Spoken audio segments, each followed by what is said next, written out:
Hello students, अगर आप हमारे इस चैनल आरबीएस फिजिक्स पर पहली बार आए हैं तो सब्सक्राइब करना ना भूलें, बेल आइकन दबाएं, ऑल करें, जिससे कि हमारे वीडियो के अपलोड होते ही इसके नोटिफिकेशंस आपको मिल जाएं। हम लोग वृत्तीय गति पढ़ रहे हैं और वृत्तीय गति के बहुत सारे एग्जाम्पल्स हैं हमारे पास, उदाहरण हैं। जैसे कोई सड़क है जो घुमावदार है, मुड़ी हुई है, तो वहाँ पर जो वाहन चलेगा उसको भी अभिकेंद्रीय बल की आवश्यकता होगी, क्योंकि हमने आपको बताया है कि किसी भी वस्तु को वृत्तीय मार्ग पर चलने के लिए अभिकेंद्रीय बल आवश्यक है। अगर अभिकेंद्रीय बल नहीं मिलेगा तो वस्तु नहीं चलेगी। तो मान लीजिए कोई साइकिल या मोटरसाइकिल चला रहा है, यानी दो पहिए का वाहन चला रहा है।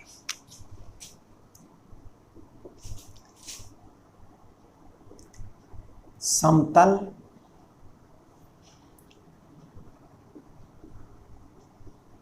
सड़क पर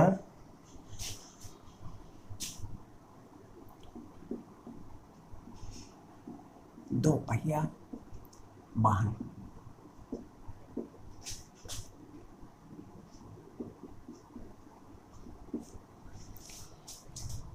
सड़कें मुड़ी हुई है ऐसे।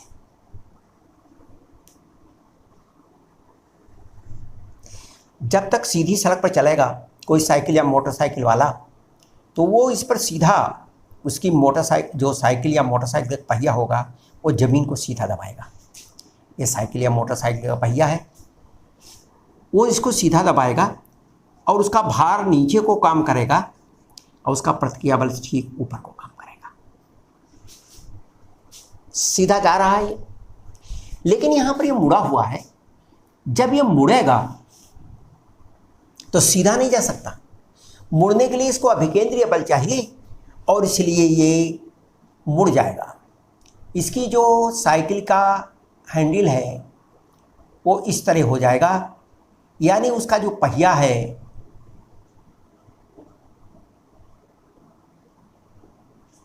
वो इस तरह तिरछा हो जाएगा।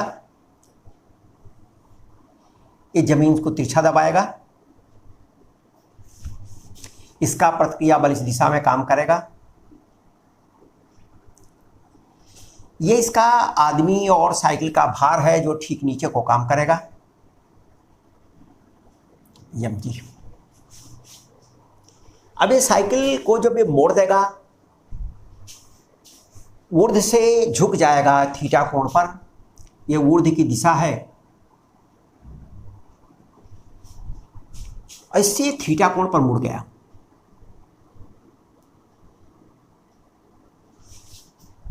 ये ऊर्ध्व से थीटा कोण पर इसका मुड़ गया। तो जो ये पृथ्वी को जब दबा रहा था नीचे को, और इस पर जो प्रतिक्रिया बल है वो पृथ्वी को जब दबाएगा तो पृथ्वी इस पर प्रतिक्रिया बल लगाएगी। इस प्रतिक्रिया बल को हम दो घटक में तोड़ सकते हैं। इसका एक इस दिशा में हो जाएगा r sin थीटा, और एक इसके केंद्र की ओर काम करेगा ठीक लंबवत दिशा में। ये हो जाएगा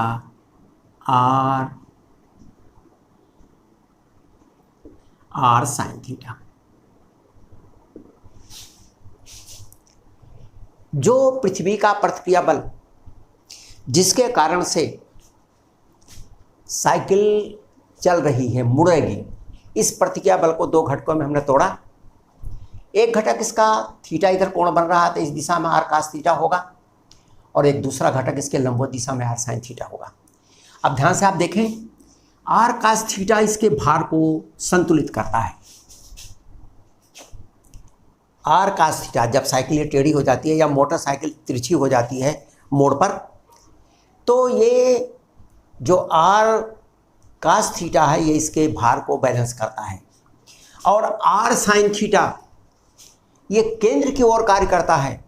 जो वृत्तीय मार्ग है इसके केंद्र की ओर कार्य करता है, यही अभिकेंद्रीय बल का कार्य करता है।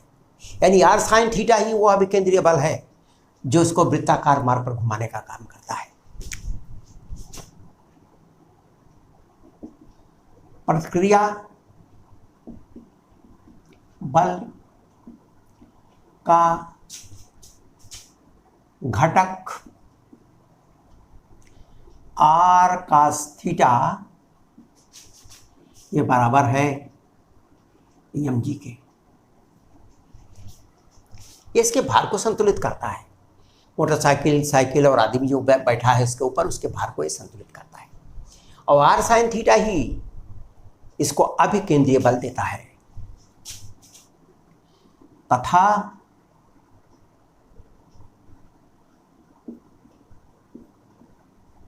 घटक आर साइन थीटा यही है जो अभिकेंद्रीय बल देता है वी एम बी स्क्वायर बटा आर।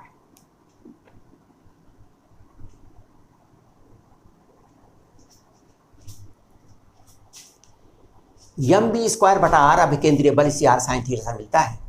अगर ये साइकिल झुकती नहीं, ये सीधी रहती तो इसको हम मोड़ते थे, ये उलट जाती क्योंकि उसको अभिकेंद्रीय बल नहीं मिलता और ये बाहर की ओर इसके ऊपर प्रतिक्रिया बल लगता और बाहर की तरफ साइकिल उलट जाती। साइकिल घूम जाए सुरक्षित रूप से, इसके लिए आवश्यक है कि अभिकेंद्रीय बल इसमें लगे और अभिकेंद्रीय बल लगने के लिए साइकिल को हमको झुकाना पड़ेगा।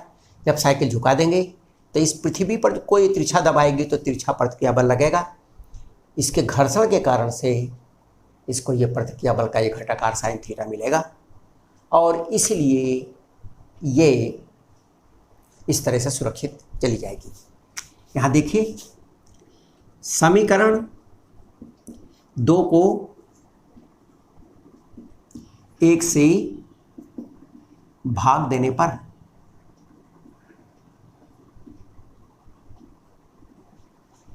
समीकरण 2 को 1 से भाग देने पर 2 को 1 से भाग दिया तो ये हो जाएगा tan theta v square upon m से एम कट जाएगा v square upon r g. यानी ये संबंध है साइकिल या मोटरसाइकिल के झुकाव, उसकी चाल और वृत्ताकार मार्ग की त्रिज्या। अगर वृत्ताकार मार्ग की त्रिज्या छोटी है, अगर ये छोटी होगी तो tan थीटा का मान ज़्यादा होगा, आपको ज़्यादा झुकना पड़ेगा।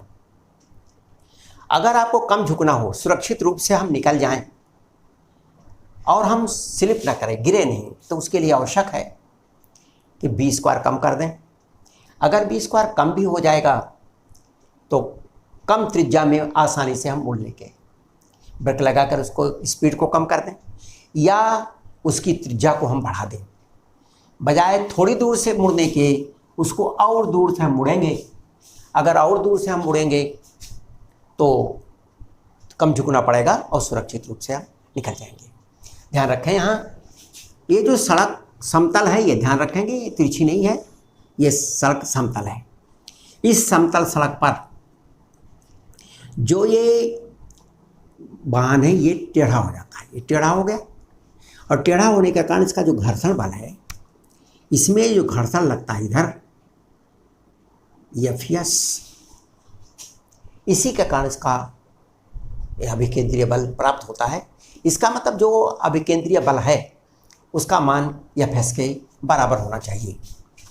तो यदि सुरक्षित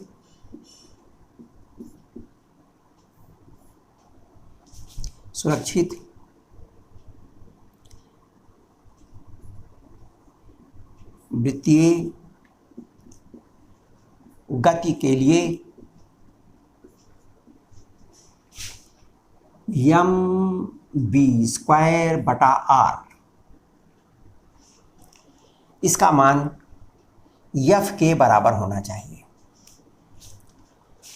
अगर इसके बराबर है या इससे कम है, इसका मान इसके बराबर हो या इससे कम हो तब सुरक्षित रहेगा। लेकिन अगर इसका मान इससे ज़्यादा हो गया तो फिर ये घर्षण इसको रोक नहीं पाएगा और ये स्लिप कर जाएगा। तो स्लिप ना करें, सुरक्षित वृत्तीय गति के लिए एम बी स्क्वायर का मान एफ एस का बराबर होना चाहिए या एम बी स्क्वायर बटा आर बराबर एफ एस बराबर म्यू एम जी। ये एम से एम कट जाएगा। और इसीलिए v का जो अधिकतम मान हो सकता है वो v मैक्सिमम, इसका मान अधिक से अधिक कितना हो सकता है? ये हो गया mu s g r under. अगर इतना होगा तो सुरक्षित रूप से निकल जाएगी।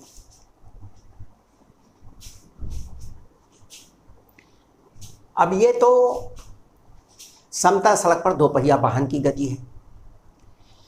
समतल सड़क पर 4 पहिया वाहन की गति भी हो तो 4 पहिया वाहन में भी 4 पहिया वाहन को हम झुका नहीं सकते।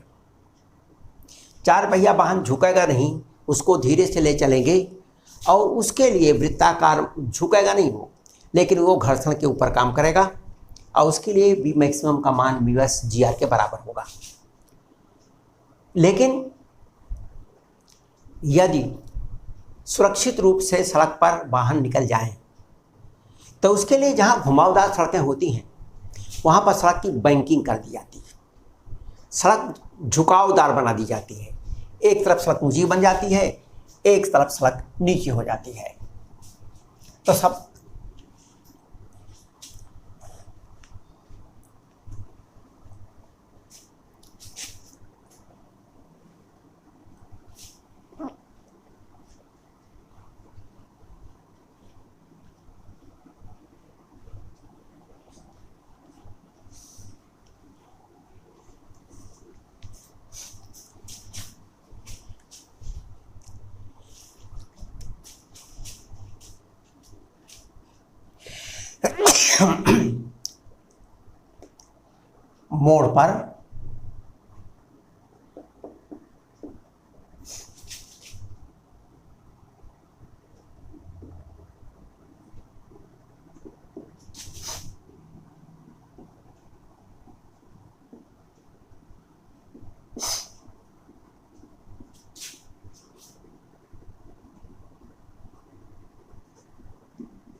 मोड़ पर सड़क का बाहरी किनारा ऊंचा बनाते हैं। अब ये सड़क का जो बाहरी किनारा ऊंचा बनाते हैं इसको हम बैंकिंग अप्रोच कहते हैं। ये मोड़ है, सड़क इस तरह से है तो सड़क जो हमारी ये है, ये जो बाहरी किनारा है ये ऊंचा रहेगा, ऐसे सड़क तिरछी रहेगी।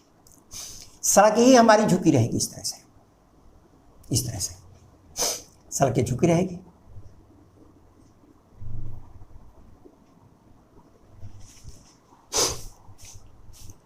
ये सड़क झुकी हुई है। अब सड़क के झुके होने का क्या हुआ, ये मान लिया थीटा कोण है यहां।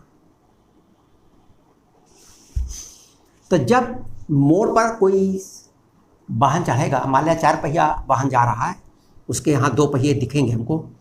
एक पहिया उसका यहाँ है, एक पहिया इसका यहाँ है। ये आपकी गाड़ी है।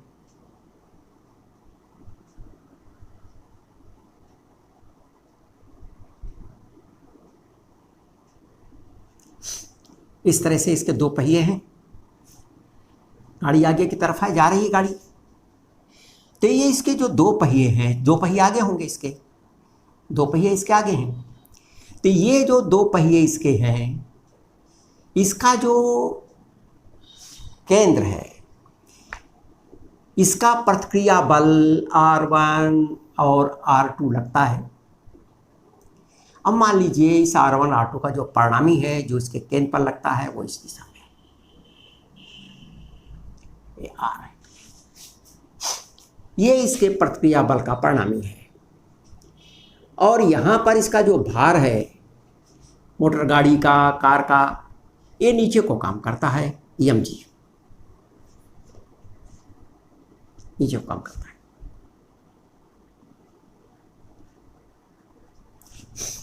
यहाँ पर ये कोण थीटा है, सड़क का झुकाव थीटा है, ये इस पर लंब है और ये इस पर लंब है, इसलिए इनके बीच भी कोण थीटा ही होगा। ये कोण थीटा है तो ये कोण भी थीटा ही होगा।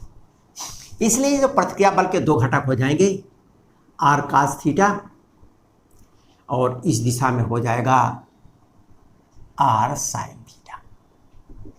तो यहाँ पर जो कार है या जो वाहन है वो नहीं मुड़ा है, बल्कि सड़क ही मोड़ दी गई है। सड़क का एक तरफ का सिरा ऊंचा कर दिया गया, एक तरफ का सिरा नीचा कर दिया गया है। ये इतना इसका हिस्सा वाई ये ऊंचा है सड़क का, इसे इधर किनारा ऊंचा है। इसी तरह से अगर कोई रेल जा रही है और कहीं मोड़ है तो रेल की बाहर वाली पटरी ऊंची रहती है और अंदर वाली पटरी नीची रहती है।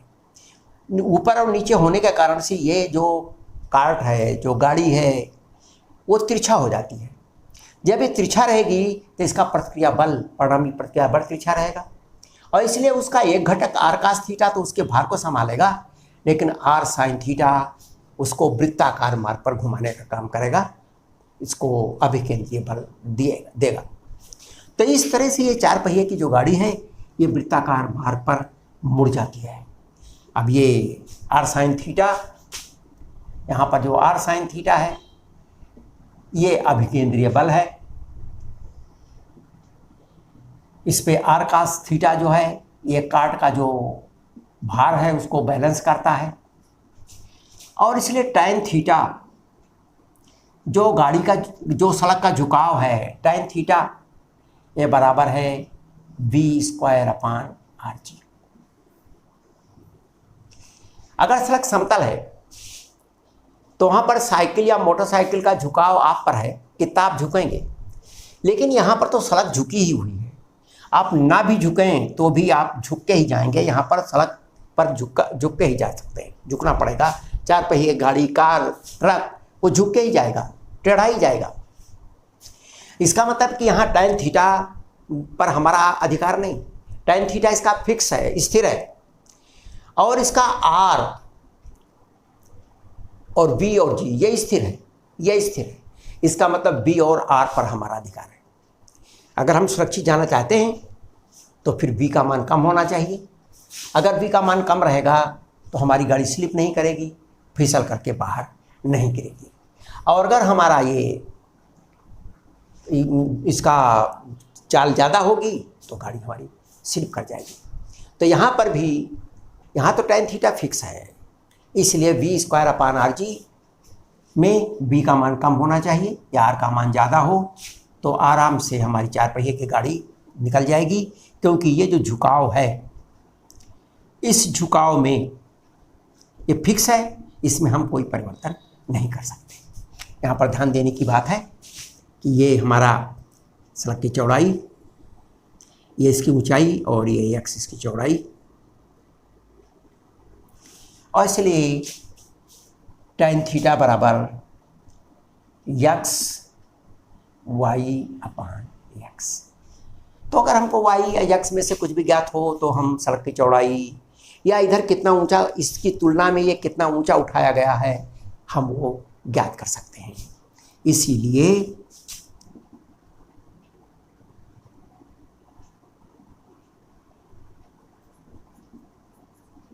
अंदर की तुलना में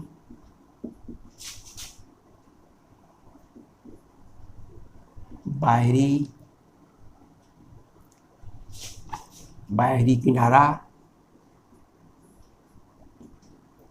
y=x टैन थीटा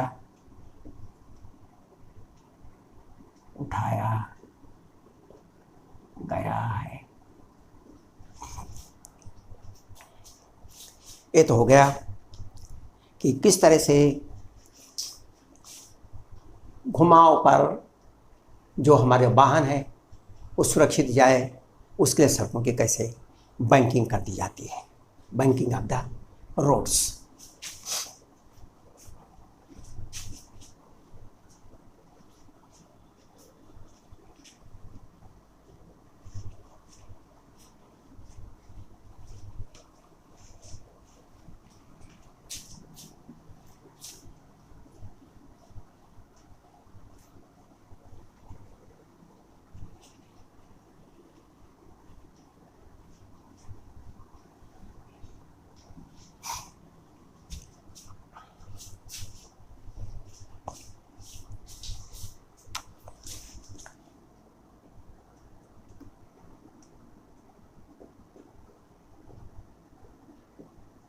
कोई वाहन 50 मीटर त्रिज्या के वृत्तीय मार्ग पर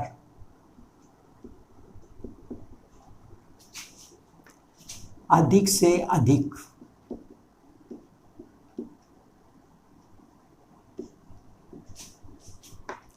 किस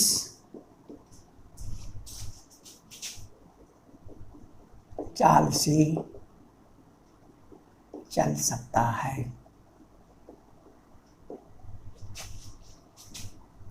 यदि सड़क का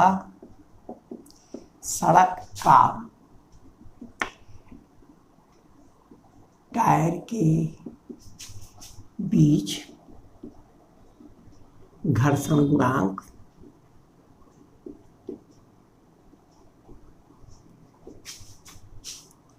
0.2 है।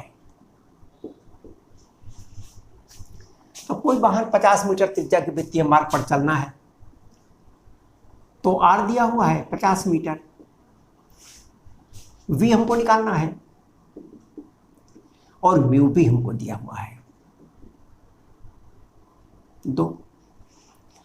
तो जो अधिक से अधिक चाल हो सकती है वी, वो बराबर हो गई √ म्यू एस आर जी,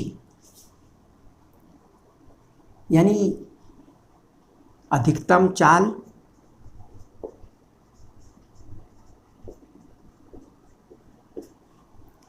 ये हुआ √0.2, आर बराबर 50 और जी बराबर 10, ये बराबर हुआ 100।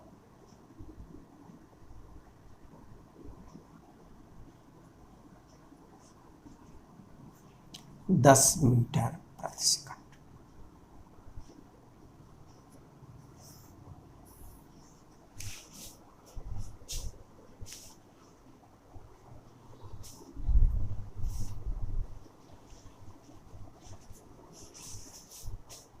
ऐसा ही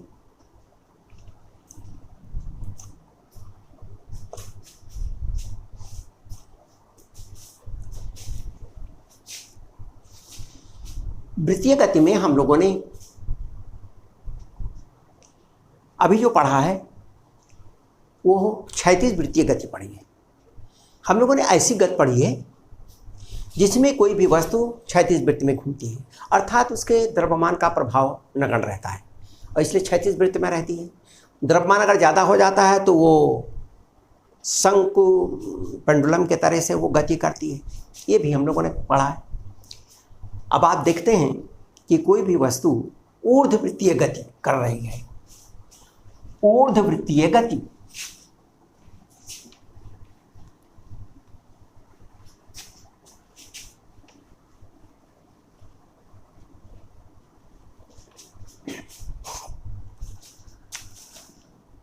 ऊर्ध्ववृत्तीय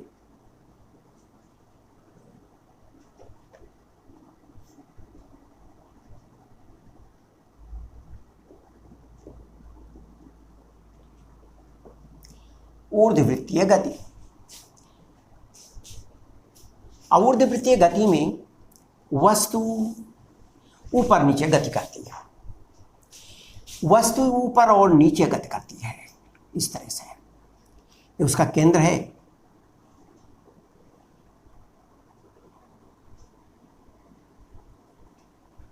इसका केंद्र ओ।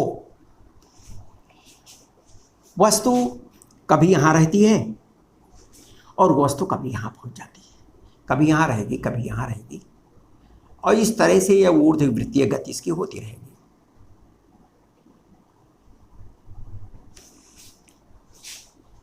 ऊर्ध्ववृत्तीय गति ऊपर नीचे ऊपर नीचे ऊपर नीचे। एक बार तो वो नीचे आएगी तो उसकी वेलोसिटी बढ़ जाएगी, यहाँ पर उसकी न्यूनतम बिंदु पर वेलोसिटी सबसे अधिक होगी। जब ये ऊपर चढ़ने लगेगी तो इसकी वेलोसिटी घटने लगेगी और यहाँ पर पहुँचने पर वेलोसिटी सबसे कम हो जाएगी, फिर आने लगेगी नीचे तो वेलोसिटी बढ़ने लगेगी। लेकिन ऊर्जा, टोटल ऊर्जा हर जगह एक ही रहेगी, क्योंकि ऊर्जा नष्ट नहीं हो सकती, केवल वो बदल सकती है। जब ये कण यहाँ आ जाएगा, ये पिंड यहाँ पहुँचेगा, तो यहाँ पर इसकी गतिज ऊर्जा रहेगी, स्थितिज ऊर्जा नहीं रहेगी।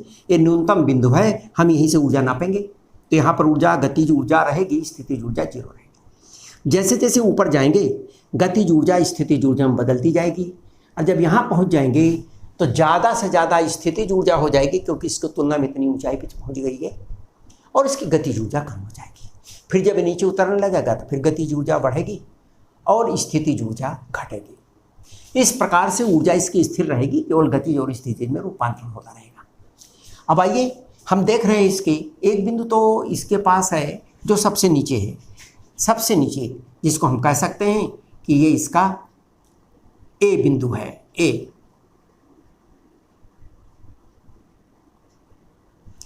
एक बिंदु इसका है जिसे हम कहते हैं सी बिंदु है। एक बिंदु हम और कोई मान लेते हैं, कहीं भी मान लेते हैं, और मान लिया हमने ये बी बिंदु है। हमारे पास इस ऊर्ध्ववृत्तीय गति में इसमें 3 बिंदु हमने लिए, एक बिंदु बी लिया, एक सी लिया, एक ए लिया।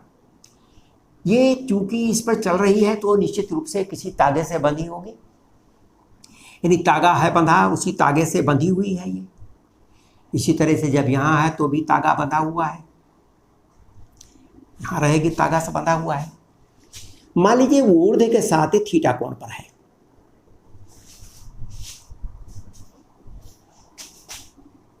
किसी क्षण वस्तु, जो वस्तु है, किसी क्षण वस्तु द्रव्यमान यम है,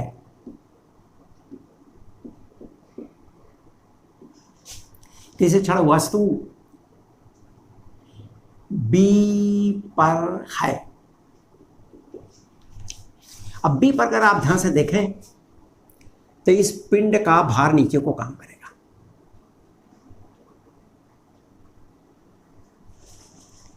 नीचे को काम करेगा। जो डोरी जिससे बांध के इसको घुमाया जा रहा है उसका टेंशन अंदर की ओर काम करेगा।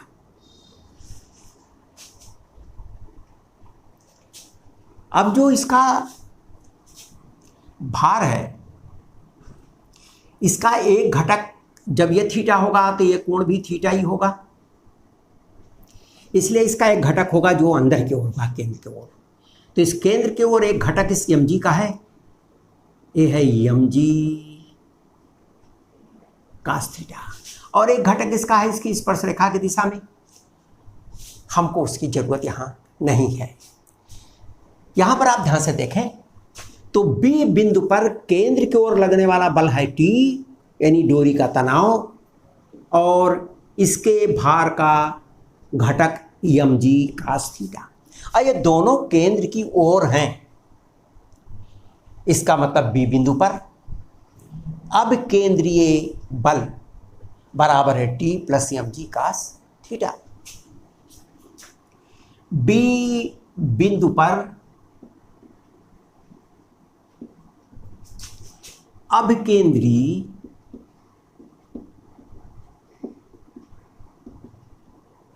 बल,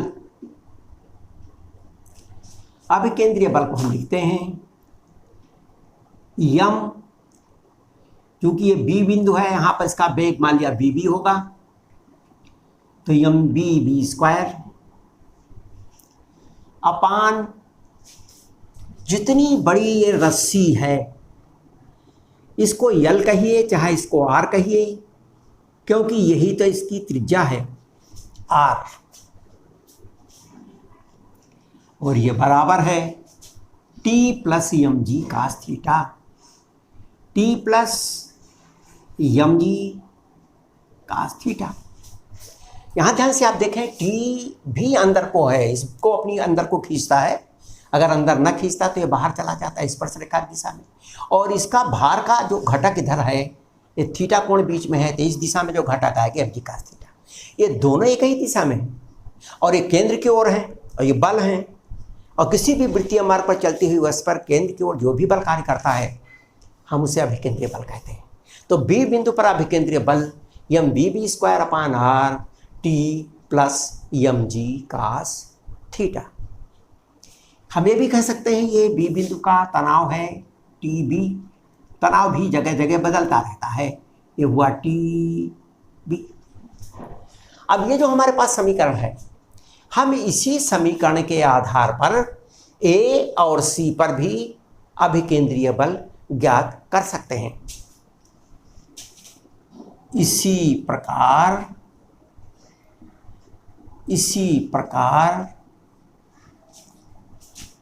ए पर अभिकेंद्रीय बल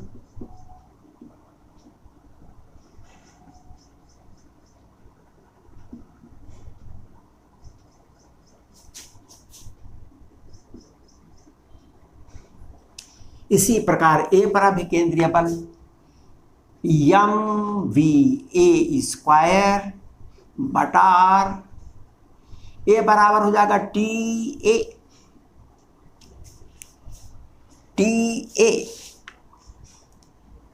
यहां पर तनाव इधर को काम करता है, यह है टी ए, लेकिन एम जी कास थीटा नीचे को काम करता है, लेकिन यहां कास थीटा नहीं, क्योंकि जब यहां पहुंच जाएंगे तो कास थीटा 180 अंश हो जाएगा। कास थीटा 180 अंश हो जाएगा तो हो जाएगा एम जी, तो ये हो जाएगा T A plus M G cos 180 अंश या M V A square upon are बराबर टी ए प्लस, अब ये एम जी का थीटा बराबर -1, तो बराबर हो गया माइनस एम जी। ये समीकरण 1, यह हुआ समीकरण 2, यह हुआ समीकरण 2। और फिर ऐसा ही हम सी पर कर सकते, सी पर तथा सी पर अभिकेंद्रीय बल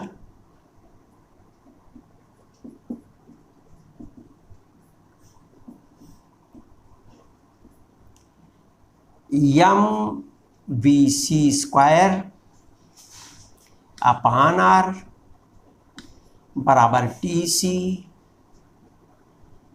प्लस एम जी, क्योंकि जब हम यहां आ जाएंगे, ये बिंदु यहां आ जाएगा तो थीटा कोण सी पर 0 हो जाएगा, कण यहां रहेगा। इसी के साथ हम कोण नाप रहे हैं, जब यहां रहेंगे तो थीटा कोण का मान 0 रहेगा, कास 0 बराबर 1। तो इस प्रकार हम यहां देखते हैं कि जो किसी भी बिंदु पर इस पर अभिकेंद्रीय बल का मान भी बदलता है और फिर इसका तनाव भी जगह जगह बदलता रहता है। हमको सबसे जो नीचे का बिंदु है, निम्नतम बिंदु है, ये सी उच्चतम बिंदु है, तो निम्नतम बिंदु पर हमको चाल ज्ञात करनी है और तनाव ज्ञात करना। उच्चतम बिंदु पर भी हमको चाल और तनाव ज्ञात करना है, तो उच्चतम बिंदु और निम्नतम बिंदु पर चाल और तनाव। अब उच्चतम बिंदु पर न्यूनतम चाल कितनी होगी? उच्चतम बिंदु पर न्यूनतम चाल तब होगी, हमने इसको वेग यहाँ कम किया, वेग कम होगा, वेग कम होता जाएगा, यहाँ से ये निकल गया, थोड़ा और कम किया तो यहाँ से जाते जाते जाते जाते इतने धीरे से निकला कि तनाव इसका 0 हो गया।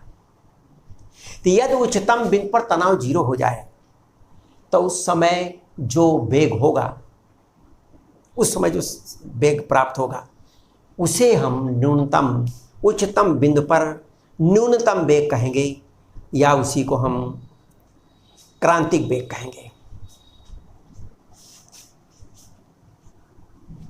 तो इसको हम मिटाते हैं, फिर इसको यहां पर हमने आपको बताया कि हमको न्यूनतम वेग निकालना है।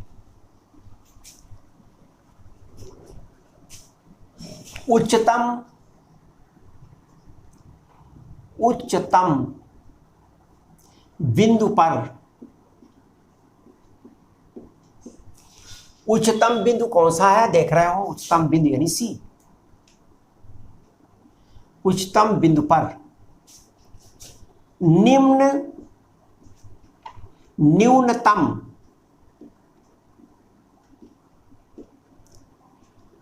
उच्चतम बिंदु पर न्यूनतम वेग को क्रांतिक वेग कहते हैं। क्रांतिक वेग, क्रिटिकल वेलोसिटी।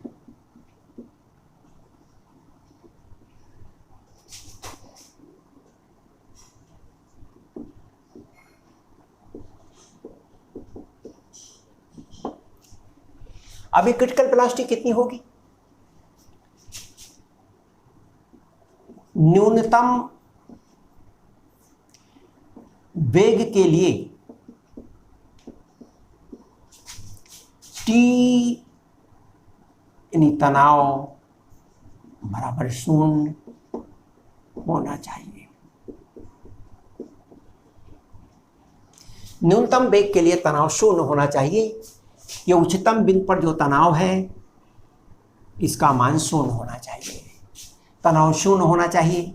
और इसीलिए M B C square upon are बराबर T C plus M G से, ये सूत्र हम लोगों ने निकाला है समीकरण 2।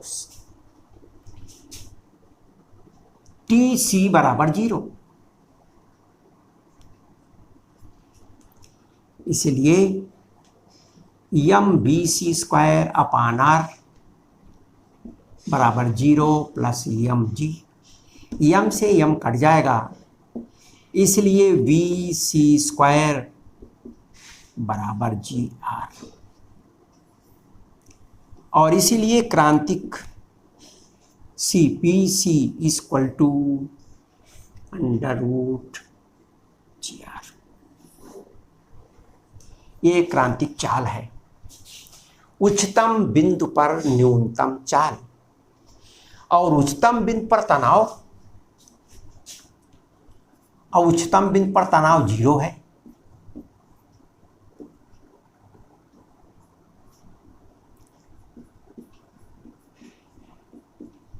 उच्चतम बिंदु पर तनाव 0। तो न्यूनतम चाल पर तनाव, उच्चतम बिंदु पर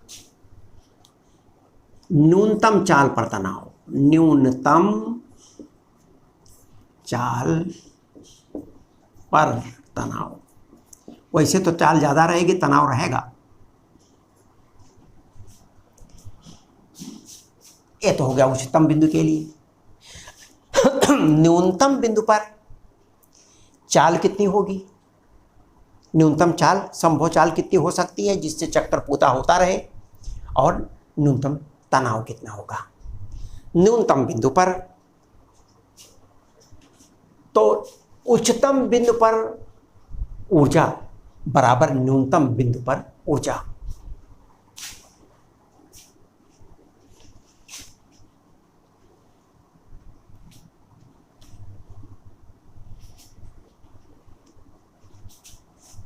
आइए, उच्चतम बिंदु पर हमने बताया कि ऊर्जा इसमें स्थिर रहती है। ऊर्जा स्थिर रहती है तो उच्चतम बिंदु पर जितनी ऊर्जा होगी न्यूनतम बिंदु पर भी वो ऊर्जा रहेगी। तो निम्नतम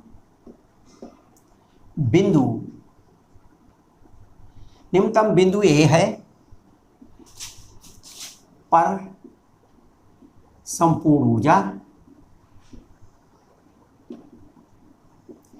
बराबर उच्चतम बिंदु पर संपूर्ण ऊर्जा।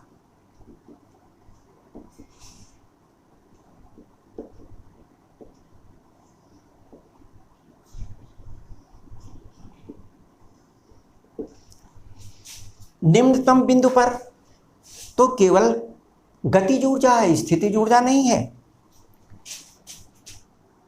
हाफ एम VA² प्लस 0, स्थितिज ऊर्जा 0।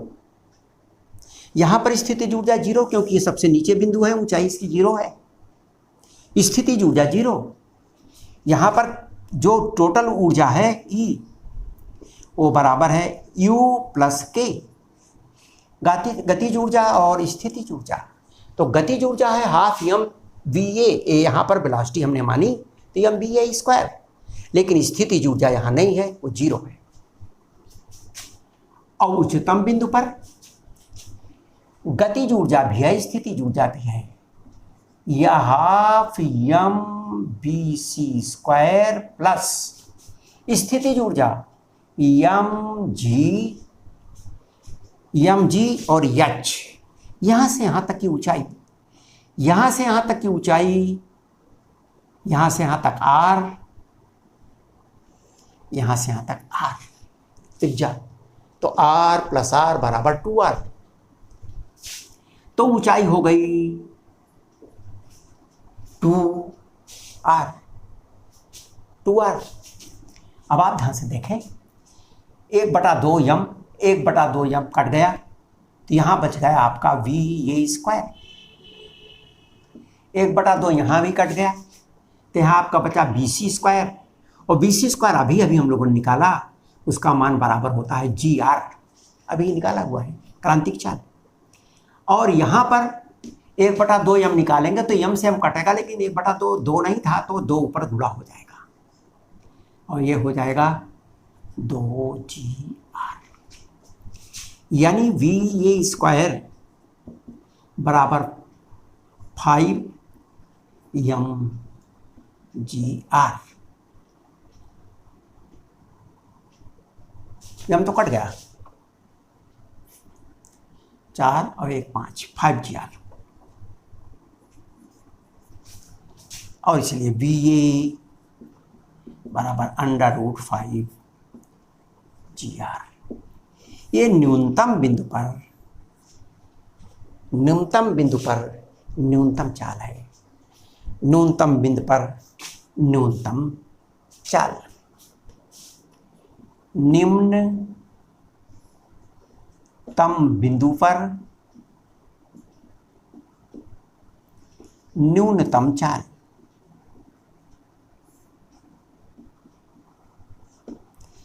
अब एक चीज हमको और ज्ञात करना है, यहां पर तनाव कितना होगा।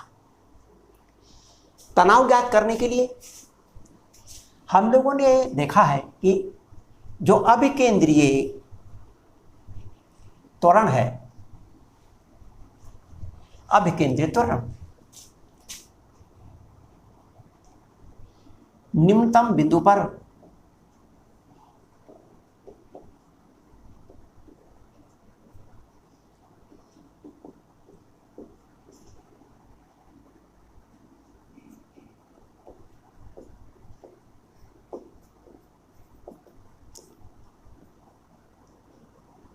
अभिकेंद्रीय त्वरण। अब निम्नतम बिंदु A पर अभिकेंद्रीय त्वरण हम लोगों ने निकाला है mVA² अपान r बराबर T माइनस mg। समीकरण नंबर 3 पीछे निकाला हुआ है, हमको T निकालना है, इसलिए तनाव T बराबर mg धरा जाएगा।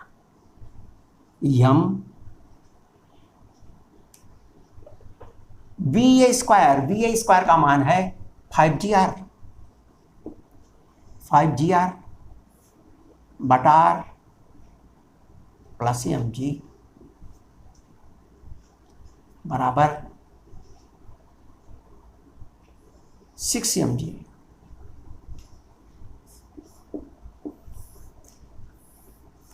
यही निम्नतम बिंदु पर तनाव का मान है। ये तो हो गया हमारा ऊर्ध्ववृत्तीय गति।